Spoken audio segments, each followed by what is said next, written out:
Hello,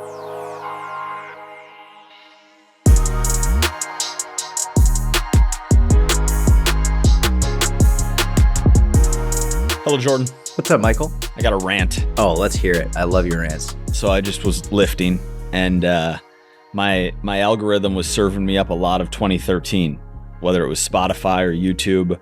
There was some Greg Plitt motivational rants. There was like Jimmy Eat World 23, something corporate Constantine, like some of these emo-ish, angry-ish, sad-ish songs.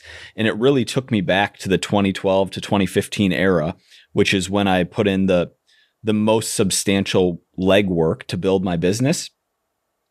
And I was like subconsciously comparing that with a lot of the complaints that you and I often hear, whether it's on a personal level from other coaches or just we see more so on social media, opinions expressed about my business isn't growing fast enough, like I'm doing everything right and nothing's working. That general sentiment, I don't think people understand. Like, we've made it clear that it takes longer than you would expect to build your business. It's not going to happen in 3 months. It's not going to happen in 6 months. You need to be thinking in years and not months. I think that's understood by most, but I don't think people understand what those years actually look like if you want to go from zero, no business, no revenue, no audience, no anything, to I can sustain myself and perhaps my family, but at least myself, through this business I started. I really don't think people understand that it's all the time. It's no vacations. It's on your phone or your computer, making content, engaging with content constantly, back and forth with clients, designing training programs. Like, you're literally working for when you're not working out or maybe like a little bit of downtime, you're working all the time, 7 days a week. Yeah. Now, do you have to do this? Absolutely not. There's a balanced approach to building your business. Takes longer, obviously, is probably healthier mentally. But for the people who are upset about their speed of progress, even if they've been doing it for a number of years, even if they've been doing it for a decade, but have never had a multi-year period of all I do is work, I don't know what to tell you. Like, you need to do more. Dude, well fucking said. Thank you. But in both of our, like, we have similar-ish stories on that front, but like, Jordan wasn't going to any college parties. Jordan was walking around powerlifting and eating kimchi and writing articles for his website when he was 21 years old. Like, deep in this anger, all I do is work. My identity is my business, like really putting everything into it. And the people who are upset that they're not where they want to be should lean into that. And whether it's genuine pain, like genuine negative emotion, or it's manufactured negative emotion, a la Michael Jordan. Oh, he said, "Good game, Mike." And you're just going to like harp on that over and over again to piss yourself off, to give you the motivation to work for 18 hours a day. This message has been lost in the last 5 to 7 years because it's unpopular, but it's true. If you're not happy with where you want to be, you need to make more content. You need to make way better content. You need to be engaging with tons of people one-on-one all over the internet, in groups. Forums don't really exist anymore, all over comment sections, obviously in your own comment sections, in your own DMs. If you have people, if you're lucky enough to have people who are following you and consuming your content and asking you for help, you better be helping them for free. We just had someone in the mentorship, I'm blanking on who it was, but someone got their first organic new client from a Facebook group that she joined. That's fucking awesome. And was helping this person in that Facebook group for free without expectation of anything in return, leads to a paid client. That at scale for years, 12 to 18 hours a day. I mean, realistically, let's even say 8 to 12 hours a day, 6+ days a week for years is what it takes if you want to, I don't know how to say this without like sounding like a huge douche, but get to a certain level, the level that many of these people are complaining about not being at. Mm-hmm. Yep. Dude, and again, not trying to sound like a douche, but just to be telling the truth, just to be honest. Like I remember going to my buddy's wedding, Sean. I was a groomsman at his wedding. After the wedding party was over and everyone finally went to sleep, like I was up the rest of the night working. Like I went to the wedding, I took part in the wedding, had a great time, didn't go to bed. Then I got the work done because I missed the whole day of work because I was part of the groomsmen party. So like I stayed up. And again, like not trying to sound like a douche, and I'm not saying this is what everyone needs to do, but like this is what I did. I remember I would go visit my friend Eli at UPenn when I was at University of Delaware. When everyone went to bed, I stayed up and I worked. Mm-hmm. When my wife would come visit me, when we were just dating, I would front load insane amounts of work. Mm-hmm. Then we would hang out together all day. And then when she went to bed, I stayed up and I worked. Mm-hmm. And like it was just, it's just what I did. Go to bed early, set an alarm for 4:30, get up 3 hours before everyone else, get your work done, whatever it is. Yeah. A weekend away, a wedding, a bachelor party, like a vacation, you're still working. Correct. And even now it's, for example, like I get my workouts in at like 10, 11, 12 o'clock at night because that's the time, or it's going to be at 4 a.m.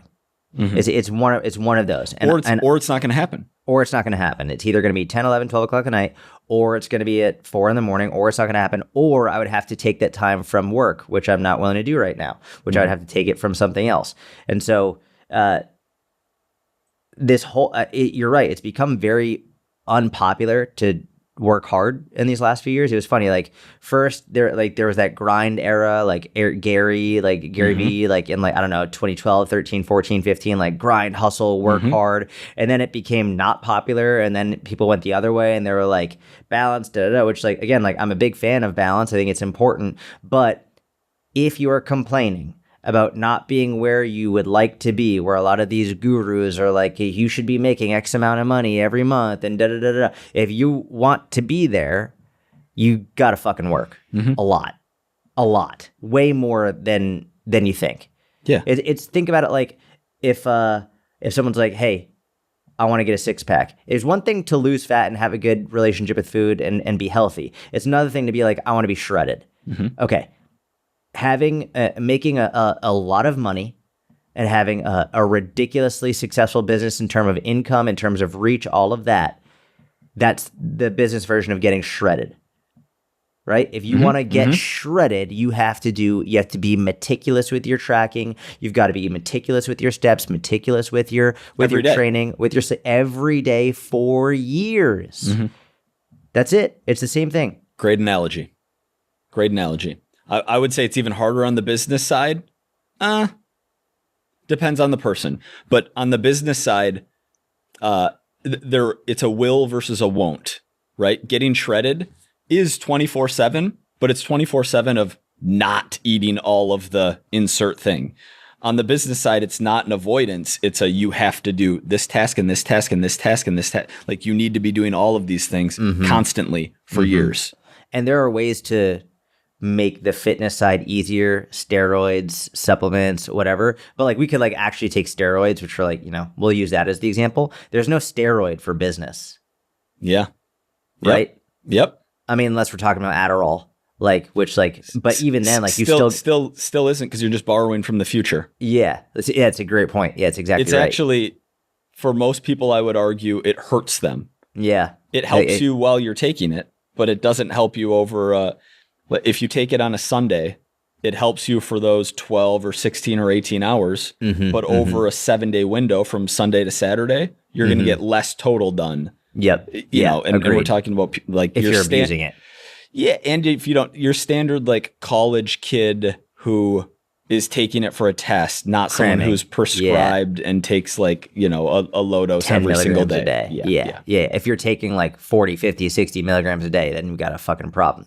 I mean, we've heard of many people taking 100 to 150 a day. Yes, correct. Yeah. And then they end up, you're like you said, borrowing from the future, where then you end up sleeping and you're missing out on work, and it's just a constant game of catch up. It's Anna Lemke in a nutshell.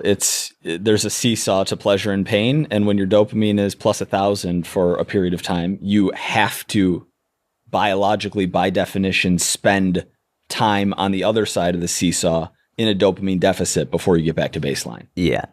So with steroids, you've got that the ability to make faster progress with the same amount of total effort. You don't have that with business. Like there's no making faster progress with the same amount of effort. It's like, it's going to be ridiculously so. And with steroids, like you can see the changes much more quickly. You can actually see muscle gain, fat loss in a month. You can see that. In business, you don't see that. It's years. It's like body recomposition. It takes a long time. Mm-hmm. And you need to judge yourself based on process-oriented tasks, not on results. Yeah. Which is really hard for a lot of people to do. If we get people being like, oh, I'm posting this many times per week, I'm just not seeing this amount of engagement as I should be. Okay, go look at the dates on your post over the last 6 months and see exactly how many times you've posted per week. And it get the actual data. Look at it. Yeah, that's good advice for everyone. Be honest with yourself about what you're actually doing. I think another good example of be honest with yourself is, okay, if you are posting 5 to 7 times a week and you actually are posting 5 to 7 times a week, how much time are you spending making that content? Correct. Editing that content? How much time are you taking thinking about that content? I know you're Mr. ESTP, you are more of a spur of the moment kind of guy in terms of creating your creative process. Most of my best videos, I spent weeks like having separate notes about them and then adding ideas to the notepad until I felt like I was in a place where I could outline it. And then once I had that, I would forget the notepad and make the video. But my Why Fitness Matters, like all of these, I spent dozens of hours. 12 to 24 hours in total in that creative process. It takes way more work and way longer than we think. And not being honest with yourself about how much you're working and how hard you're working helps no one. Correct. Especially not yourself. Yeah. And again, I'm actually going to caveat this, even though I think caveats are soft and low T. I'm going to caveat this with, this is for people who aren't happy about where they're at with their business. Correct. Yeah. All right. I feel better. My anger was at like a 52. Wow. Now I'm at like a 12. It was cathartic for you. Yeah, it really was. Really was. Sometimes just a good rant. I also, it's what they need. True. That's amazing good. I'm glad they need that, because I wasn't thinking that's what they need. I was thinking, I got to get this out of myself. Yeah, I was thinking it's true, and I got to say it. Yeah. How are you, brother? Dude, I'm good. My mom's here. She's loving spending time with her granddaughters. Nice. Yep. I bet they're loving having her. Oh, yeah. Yeah, they're super excited. Fun. Yeah, man. Just grinding hard. A lot of grinding going on, you know? Yeah, I do. Yeah, I do. Nah, I don't know if I do. You know.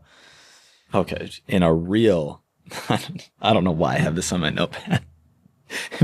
Have you seen these OnlyFans creators who are having sex with 1,000 guys in a day? Yeah. Yes, I've seen a couple of them. Why is that happening? And where is this degenerate society heading? Dude, I have no idea. And if my intuition is that the vast majority of people are looking find it at disgusting? that find it gross. I think 98% of people are 98? Like that. 49 out of 50? 99.7% of people that makes it good. are finding that gross. So three standard deviations above the mean. Did you do that intentionally? 99.7? Dude, I don't even know what standard deviation is. I have no clue. It was a complete happenstance. Any semi-math nerds are going to be like, wow, Jordan really 99.7 it's like 60. Deliberate. Well, if you think of I'm sorry, I interrupted you. Continue. No, keep going. If you think of a normal distribution of data, one standard deviation is at the 68th percentile, 2 standard deviations is at the 97th percentile, and 3 standard deviations is at the 99.7th percentile. I actually Yeah, want to make that's sure what I meant. That's exactly what I meant. Where is the second standard deviation on a normal distribution? 95. Sorry, I said that wrong. 68, 95. Let me make sure I got this one right. 99.7. Yeah. Got it. Okay. Yeah. We were talking about the same thing. Good. Yeah, I think because I've seen the comment sections, and usually comment sections are rife with people who are like arguing. I haven't seen anyone in any of these comment sections be like defending them. Cool. Like no one has been. I mean, the only defense I can hear is like they can do what they want with their body, but I haven't really even seen that. Like, yeah, they can do that, but that's gross. And what are these dudes doing? Dude, I've thought about that because I relate to a dude more than I relate to a woman. So I'm thinking like, what dude is lining up in a line of 100 dudes being like, yeah, we're all going to go do this. Like what dude is doing that? I have no idea.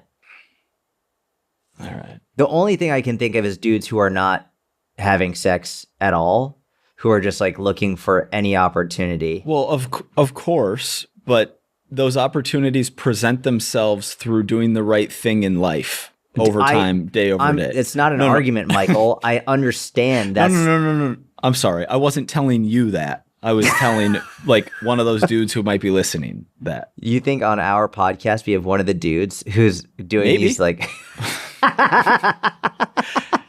Maybe. I hope not. I hope if they are, they listen to what you just said. Yeah.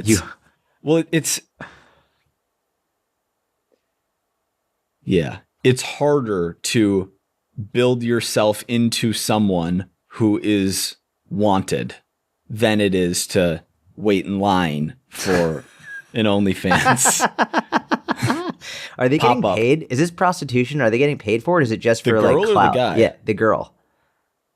I don't know. I have no idea, bro. I just saw the headline and made me delete X probably. And yeah, I've seen it all over. I've seen a number of people doing it. And then I think I saw one of them got some type of STI, which is the least surprising. Weird. What's going on with the woman? What do you think? What do you think's going on? And so we spoke about the dudes. Like, what do you think is making her do it? To willingly be like, I'm gonna like, and like the videos being like, I'm proud to have sex with 100 dudes right now. What do you think is going on there? What is going on with the psychological makeup of a woman in that position? I would imagine poor relationship with father, early life exposure to pornography.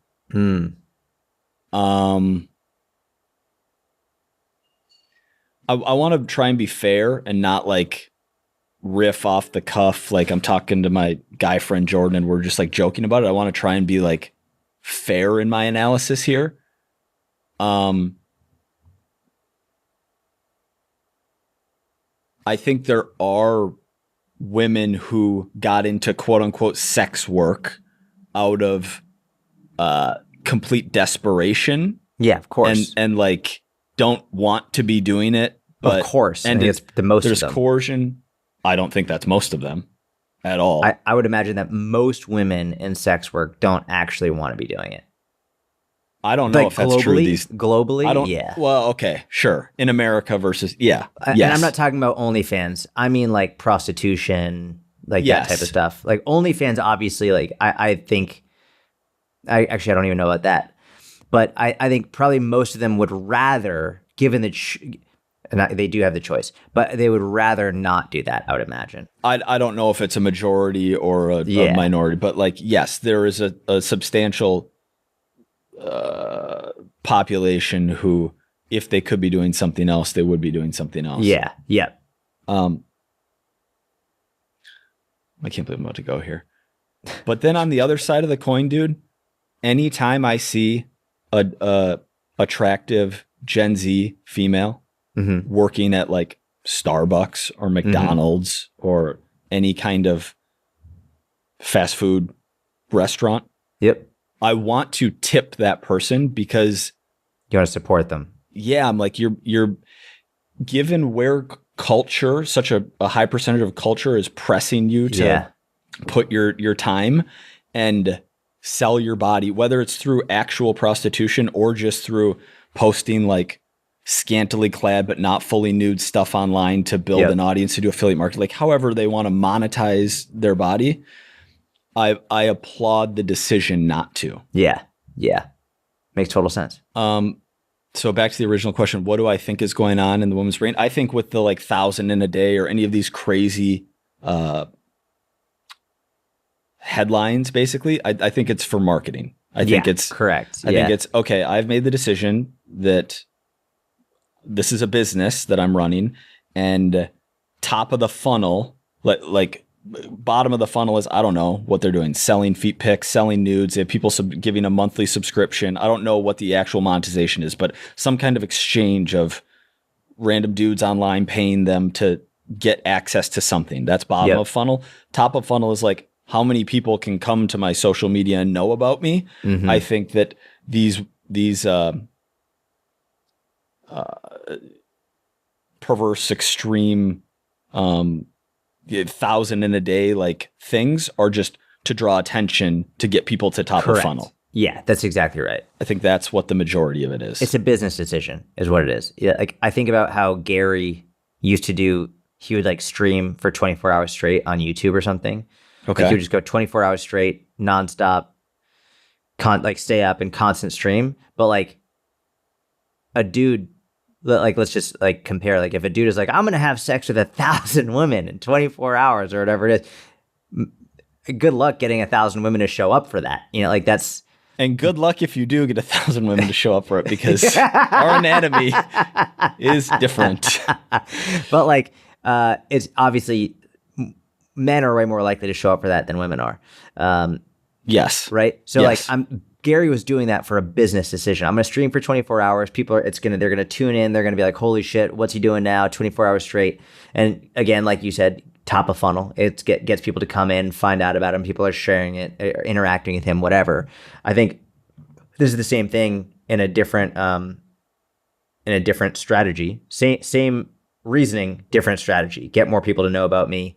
Get all these news outlets sharing this OnlyFans girl, and then all these dudes who are buying OnlyFans are going to be like, oh, I got to see this girl. I got to subscribe to this channel, whatever it is. And I think a lot of the dudes who subscribe to OnlyFans think that they're going to be able to hook up with these girls.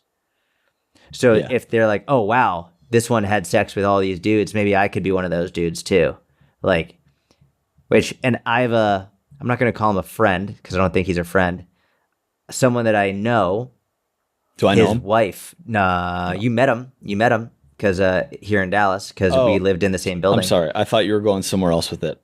No. I thought you were going to say one of my friends like subscribes because he thinks he's going to, his wife does OnlyFans. And they lived in the same building that I lived in a couple of years ago now. And I was interested in like, how does this work? And he told me that, a lot of these women, they have these chats that like the guys can chat with them, but he just said that they have a marketing company that does the chats for her. So like these dudes who are subscribed to her OnlyFans think that they're speaking with her, and it's really just other dudes who are replying to their gross messages. This is the type of stuff that makes me like shift from libertarian to tyrannical in my impulses for how to govern society. It's like, we can, like, what is this? What are we doing? And not actually, I don't actually want to govern it or outlaw or ban. But you sort of do. No, what I really want is the male population to get control of their impulses and desires and to live their best possible virtuous life, which does not involve sending money to an OnlyFans girl thinking that she's going to hook up with you and chatting with a marketing company thinking it's her while like using a fleshlight. I also, I think about the dudes who are having these conversations like en masse, like this is their job. I'm like, how do you explain? Like, then imagine these dudes going on dates and the woman that they're on a date with. So what do you do for work? It's like, how do you explain that? How do you explain? Oh yeah, well, I'm sure you get good at it. I work in marketing for something. for a modeling I don't agency think, or something. yeah, Like, yeah. but in reality, they're like sexting these dudes and sending pre-taken pictures and videos that she supplies to them so that like they can make it seem like, oh, I sent just you this picture, just you this video, when in reality she batch took all of them, sends them to the marketing agency, and then they send them out to these dudes who are just looking to hook up with an OnlyFans person. It's crazy. All right, let's move into some fitness. Started off the podcast really going in, then we took a sharp turn. I think we're actually going to have to include something in the title. We can leave this in of this to like, I don't know how many parents have a 10-year-old in the car listening to us, but we need to. Yeah, smart. Yeah. NSFW maybe in the title of this one. Oh, that'd actually be interesting to test. Again, that would be that'd be it's interesting. The truth, but also be interesting to test. Okay.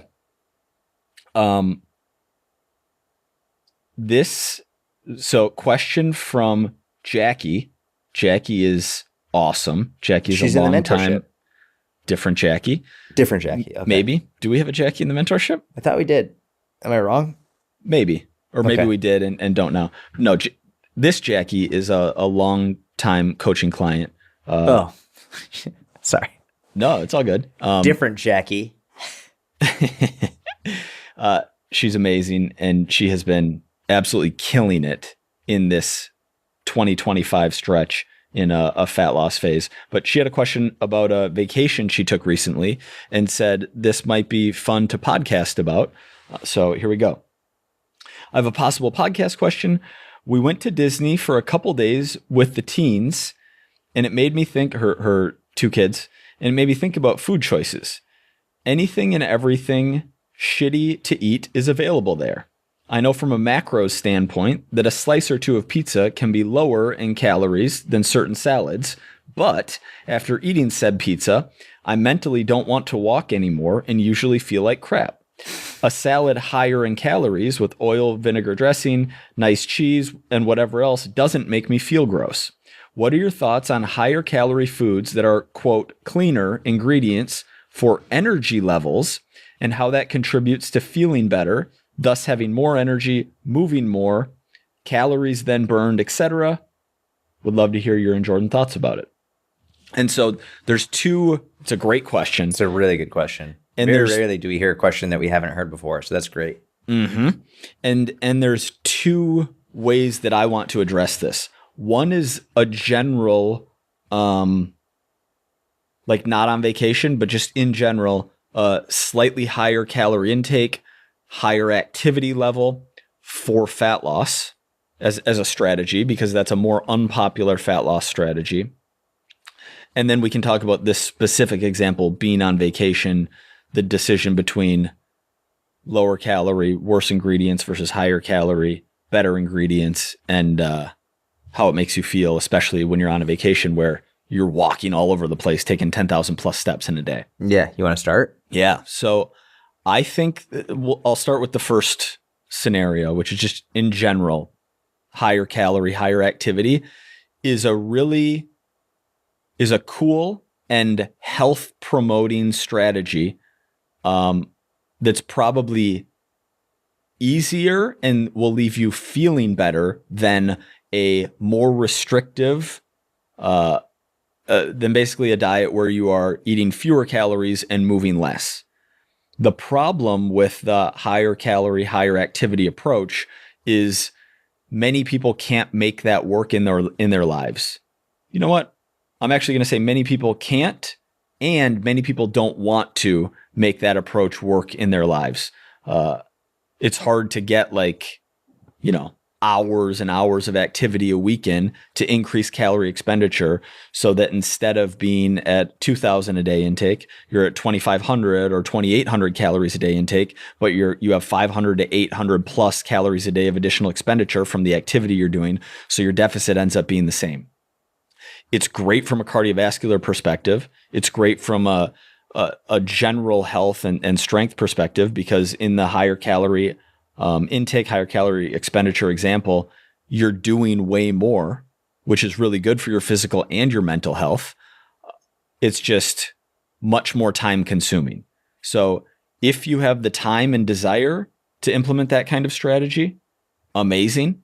I'm all for it. A lot of people don't, which is why something like 3 to 4 hours a week of activity with a slightly more restrictive, quote unquote, intake is more common advice. Mm-hmm. Yeah. I mean, I don't even know if I have to add anything. I completely agree. On the vacation example, I also think it depends on the individual, because there are people who are very restrictive with food choice in their day-to-day life. And then when they go on vacation, they want to indulge in, more tasty food options, pizza being in that bucket of things where if someone's like, I'm on vacation, I want to eat pizza. I don't care if it's going to leave me feeling worse and, might not digest as well. And I might be more sluggish and I got to be walking for the next 4 hours, but I don't really care because I don't really eat pizza in my day-to-day life and I'm on vacation. So I want to enjoy it. Cool. Go for it.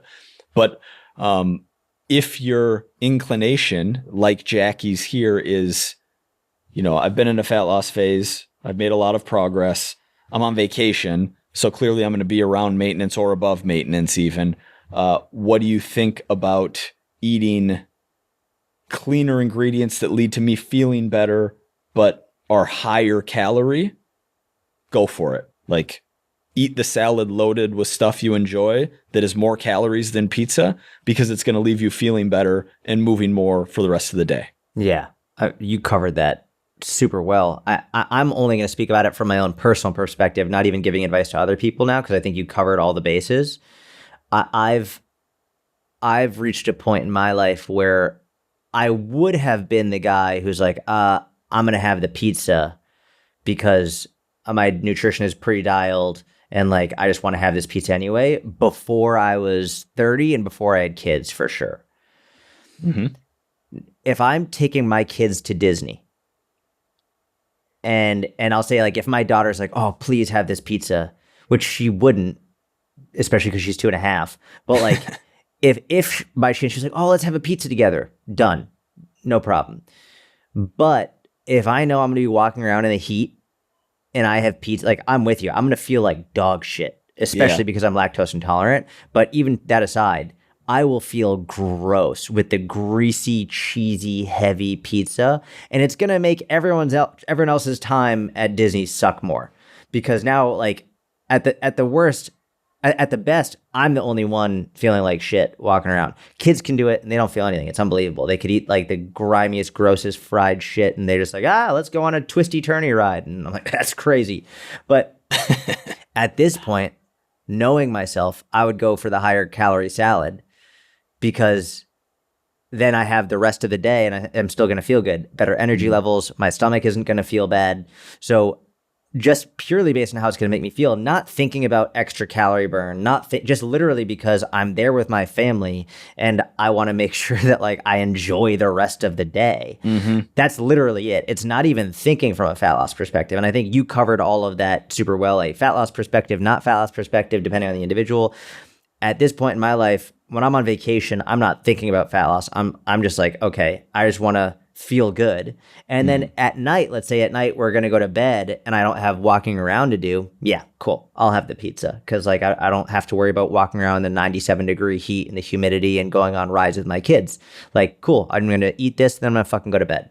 But yeah, if you're walking around Disney and you want to go on rides, there's no way I'm having the pizza. Yeah, I'm with you. There's also something to be said, again, not from a body comp perspective now, but just how you feel on vacation, about this type of vacation where you're not just laying by the pool and, taking 1,800 steps in a day, but you are moving around 12,000, 15,000, who knows? You're at Disney,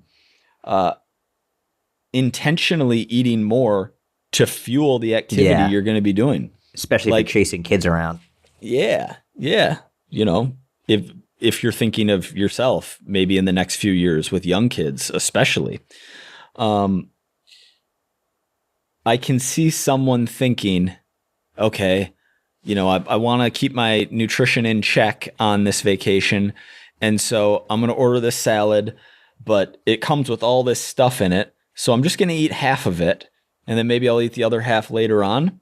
I would eat the whole thing to fuel all of the movement you're going to be doing over the next 3-4 hours. Yeah. And again, I'm only thinking about this personally because I think you covered all the bases. Like I'm purely thinking about my current life perspective. I'm also thinking if I ate the pizza and I felt like shit, I would have a shorter fuse to burn. Like, when you're dealing with kids, there's like, you're more easy to aggravate. You're like, let's just go back to the hotel. Like, it's just, you have a shorter fuse. But if you feel better, generally you have more patience with your kids. You have more enjoyment. You feel better. You can go on more rides. You can last longer throughout the day. It's just, you've really got to think about how it makes you feel as the number one thing, especially on vacation. Good answer. I like it. Also, can't believe her kids are teenagers. I swear when we started working together, they were like, it's crazy, 7. man. Time really flies. I feel like kids really force you to see that. Even if they're not your kids, but you know them, you're aware of them, you're aware of their age. Like Gary's kids, I'm like, what the hell? You were so young when I first met you, and now they're little adults. Now it's like, what the fuck just happened? I feel it's crazy. It's a real mind fuck. I have another actually part to the intro rant. Okay. And it's just advice. It's unpopular advice.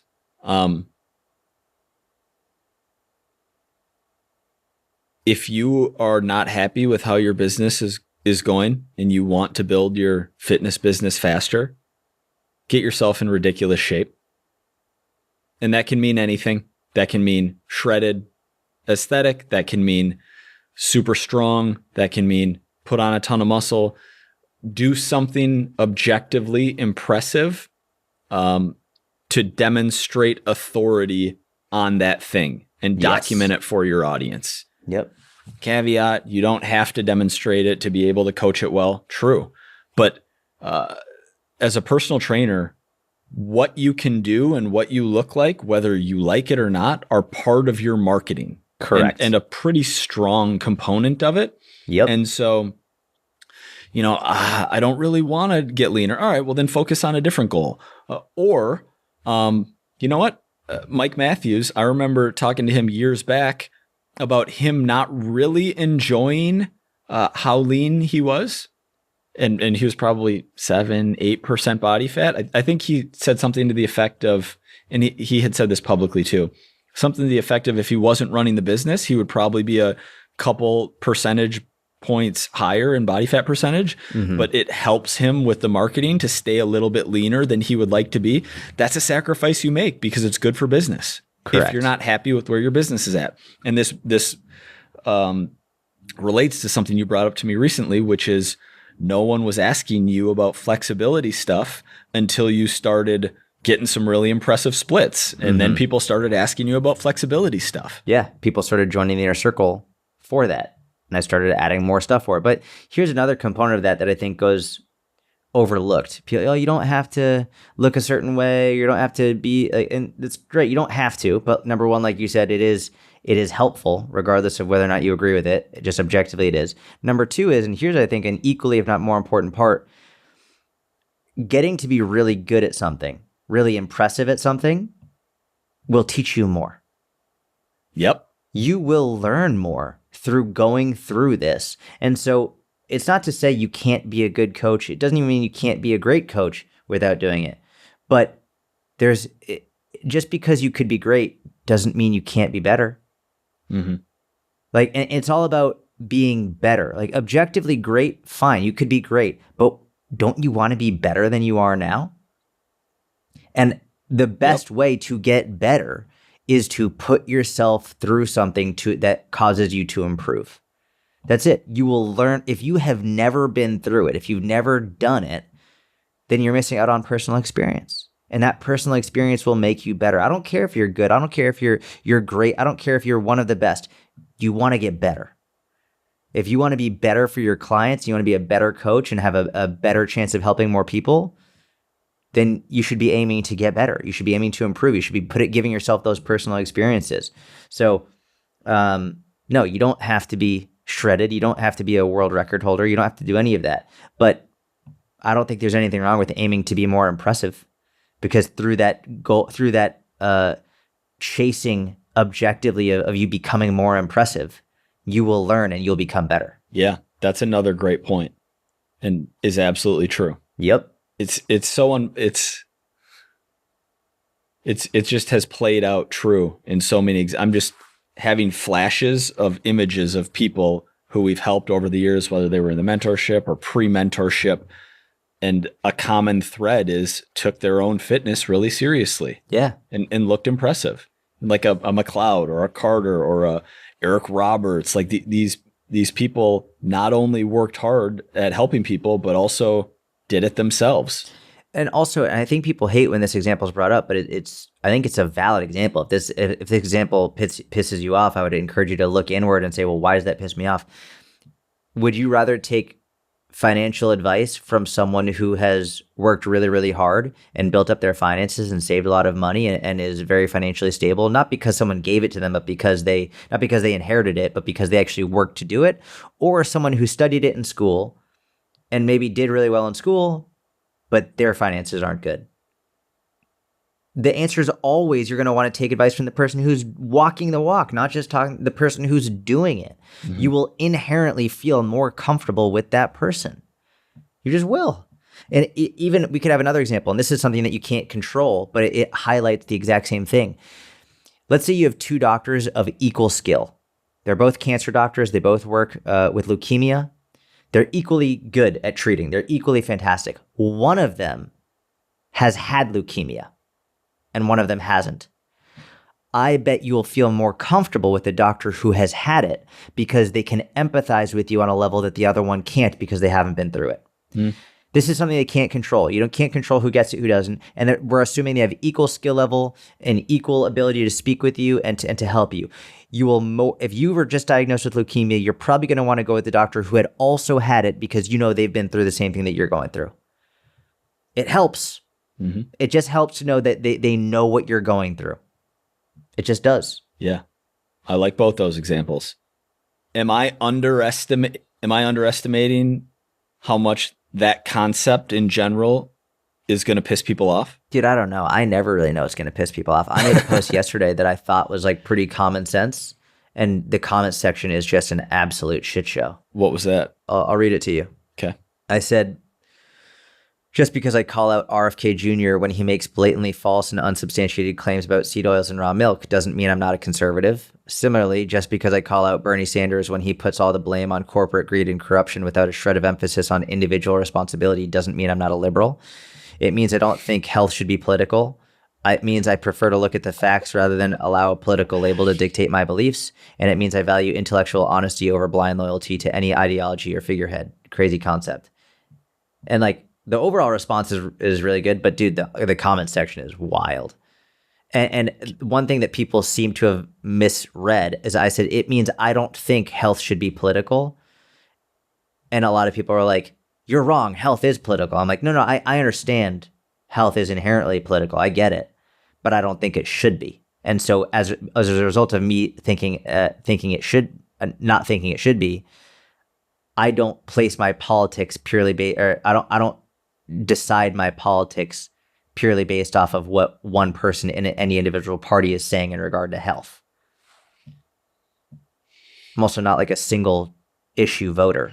There are many things that come into play here. But what do you're not surprised that one went nuts? I just can't. Well, it's funny because you're like, can't believe this pissed people off. And it's a I am post surprised. about politics. But I thought that it was pretty like even keeled. Yeah, but dude, when you think of people with extreme political opinions, the middle is like more evil than the opposition to a lot of these people. Like you kind of positioned yourself in the middle there, and people hate that. But it's like, it's not enough to not be racist. You need to be an anti-racist. Like, you know, and I'm sure there are examples on the far right too of like, you know, come way over here instead of like hating the middle as much as they hate the opposite side. I'm curious, who did you get more negative backlash from on that post? Democrats or Republicans? Democrats. Democrats. There were no negative. No, that's not true. There were a few people who were on the right who were like, but it was, I will say the Republicans were more polite about it and they didn't take it as personally. But the Republicans were like, but RFK is doing really good things and like seed oils are dangerous and da-da-da-da-da. Whereas the left was more like, they were the ones who were like, health is political. If you don't recognize that, then like you're contributing to this and you're coming from a place of privilege. And it was like a little bit more personal attacks about me as opposed to let's look at the whole situation. And also I didn't say it's not political. I said, I don't think it should be. Mm-hmm. So it's saying two very different things. But yeah, the comment section is nuts. It's pretty crazy. Are you happy from an engagement perspective? Engagement doesn't make me happy. I would have been more happy if there was less engagement and more unity. That would have brought me more happiness. Engagement at this point doesn't really contribute to my happiness or lack thereof. It's more of just a data point. It's more unfortunate, the comment section, to be honest, than anything else. Yeah. That the divisiveness within the comment section is, and the inability to actually read what was said. The people's lack of like the people coming at me being like, but it is political, or I know, I'm aware health is political. Like obviously everything, if we want to break everything is political, there's policy regarding everything. And we can also make things more political by hyper focusing on that aspect of it. Yes, correct. Like, yeah, certainly there are components of health that are political. Yep. But what's harder to do? To change as an individual constituent in a country of 350 million, to change policy, or to encourage different behavior, even if that behavior is in people who are disadvantaged. Yes, correct. It's exactly right. Completely agree. Yeah, I don't want to get in the weeds on that one because anyone who's like commenting on that type of post and is upset about what you said, even though that isn't what you said, like they haven't crossed my feeds in like 4 years. Like I'm yeah, you're in a vacuum, bro. I'm not seeing that. And it's amazing. Yeah, I'm jealous. Like I see I see reasonable left-wing takes. I see moderate takes. I see reasonable right-wing takes. And now on Twitter, I see some outrageous right-wing takes. Dude, the right-wing takes on Twitter have gotten really bad.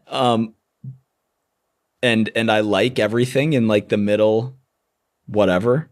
If we're going to go back to the normal distribution, 80%, I don't know. But I don't see a lot of the crazy like stuff from the summer of 2020. I don't see that anymore.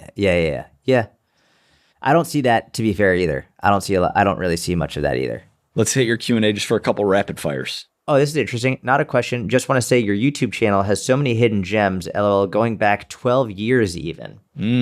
I thought this was interesting because if you go back to my YouTube channel from 12 years ago, the videos were bad. And when I say bad, the production quality, I mean. And like the way that I speak and there were times where like I didn't even cut out the part, like I would hit the camera, then walk to the center of the room, say the whole video, and then walk back to the camera and hit off. And like I didn't even jump cut that part.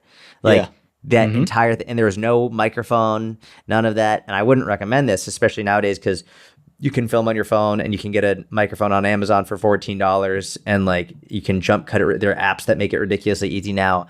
But it is really interesting that even videos that aren't nearly as well produced or nearly as well spoken as they would be now, they still do drive me business, and people do still enjoy them. And I think they are still a pretty significant reason why people would join the inner circle or want coaching from me, because they see how I coach in video form. That's awesome. Also, by the way, I'm noticing that if I search a video, like if I search like Romanian deadlift on Google, I'm getting like Instagram videos popping up.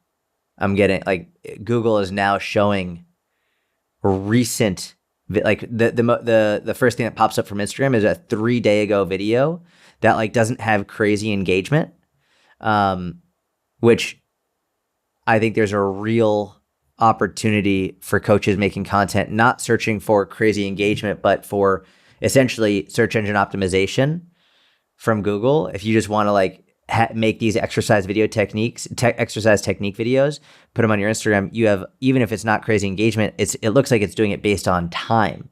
So if you're a more recent one to be there, you could be getting people who are finding you from your exercise videos on Instagram, even if they don't go viral. You could be getting 1, 2, 3 people, or 50 people, or 100 people finding you from a Google search on that exercise because they're finding a video that popped up on Google search. That's cool. SEO via short form social media. Here's a question. What is this new trend of males sun tanning their buttholes? Perennium sunning. This is a joke, right? You want to skip it? No, I'm cool with answering it. I mean, it sounds ridiculous on its face, right? Like, why are people sun tanning their butts? This is a situation, and this not just their butt, but their butthole. Yeah, their butthole. This is bad by me. I have a natural inclination to defend positions when I don't like the people who are making fun of the position. So even if I don't agree with it. Super objectively analyzing your own response. I like that. Yeah. I've never done it. I've never recommended it. I remember reading research from a couple reputable people. This was about sunning your testicles and like health benefits. Like there were PubMeds about this. I didn't go deep. It was never like a real area of interest for me. But my emotional response is, because the people making fun of this are often so neckbeardy, I want to defend it. But I'm not into it, nor do I know a lot about it, so I can't defend it. So instead, I'm just expressing this word salad to you right now. I just can't help but think about what position are you in when you're suntanning your butthole? Like, are you lying on your stomach and spreading your butt apart? Are you lying on your back you're with doing your legs? Happy baby for sure. Got it. Haven't seen the like cartoon meme of No. the guy like laying? It's like a cartoon. He's laying on his back, holding his feet. It's like, how long are you supposed to hold it for?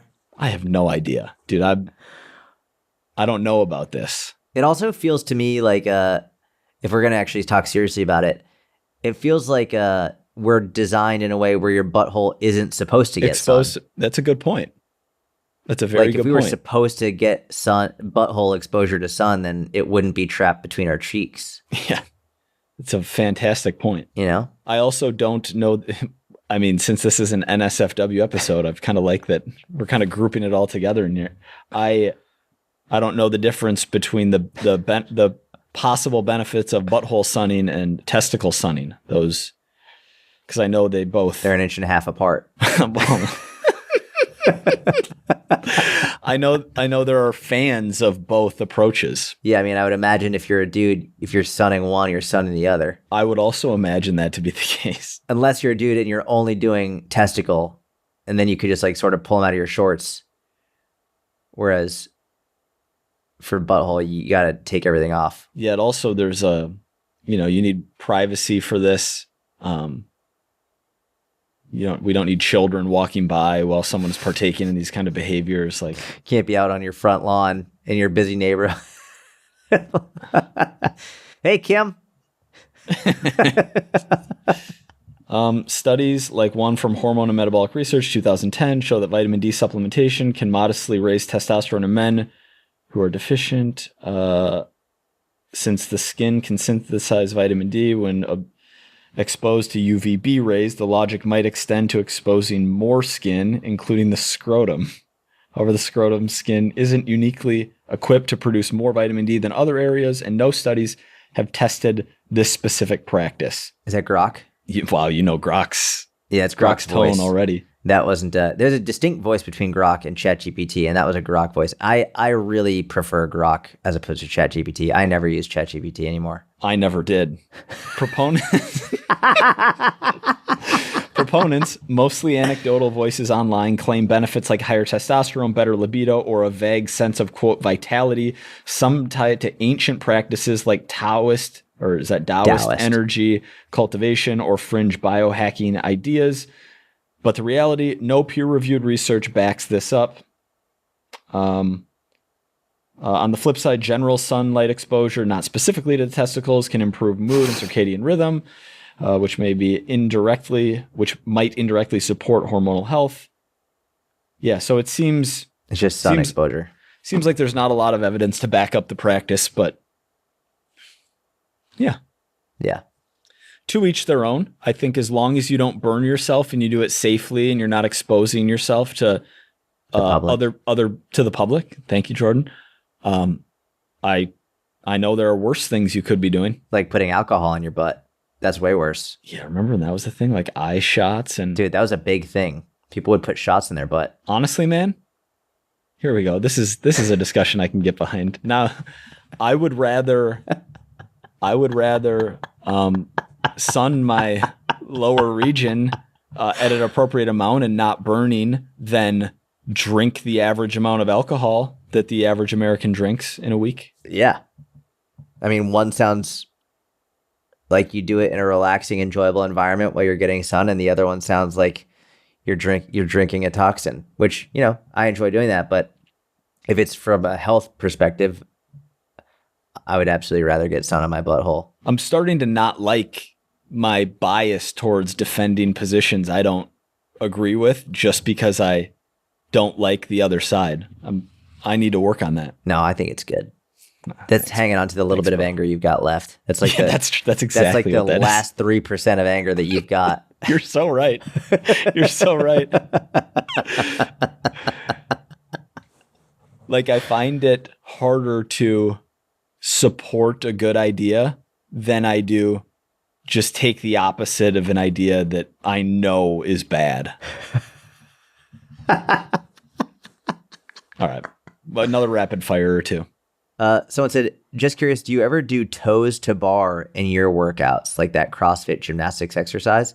And I'm going to take it as, do you ever prescribe it, or do you ever write in toes to bar? No, I don't.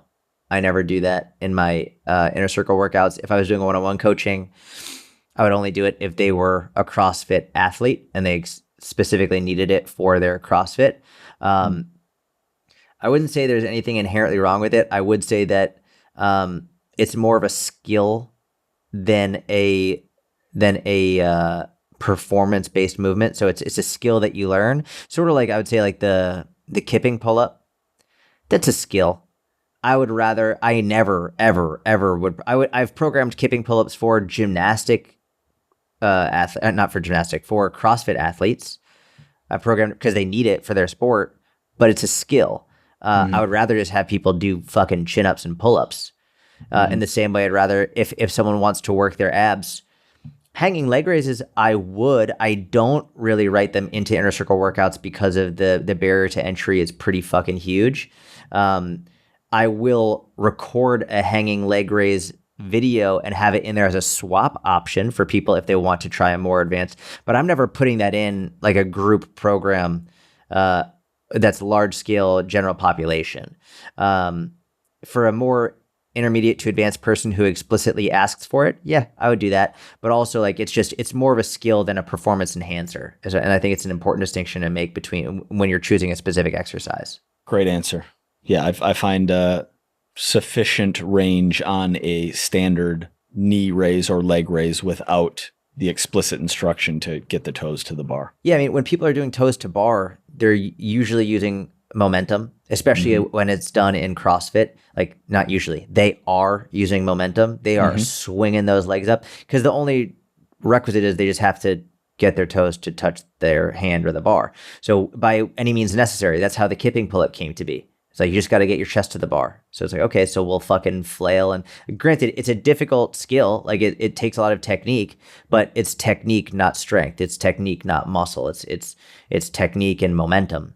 That's what it is. So that's what toes to bar is. I would rather have a great, slow and controlled hanging leg raise, even with your knees bent, that allows you to get great anterior and posterior pelvic tilt and really recruits your lower abs to generate that movement than using a toes to bar that is inherently less muscle, more momentum. Great.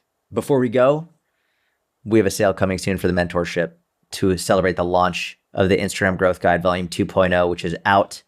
So if you're in the mentorship, you already have access to it. If you're not in the mentorship, we'll do a sale soonish. Down in the description, YouTube description, Spotify description, wherever you're listening, you can join our email list by getting that 30 ways to build your online fitness business. That is where you will first hear about the sale when it is announced. So if you're not subscribed to our email list, subscribe. You'll get first notice so you do not miss the sale when it happens. Please leave a 5-star review. Have a wonderful week. Talk to you soon. Bye.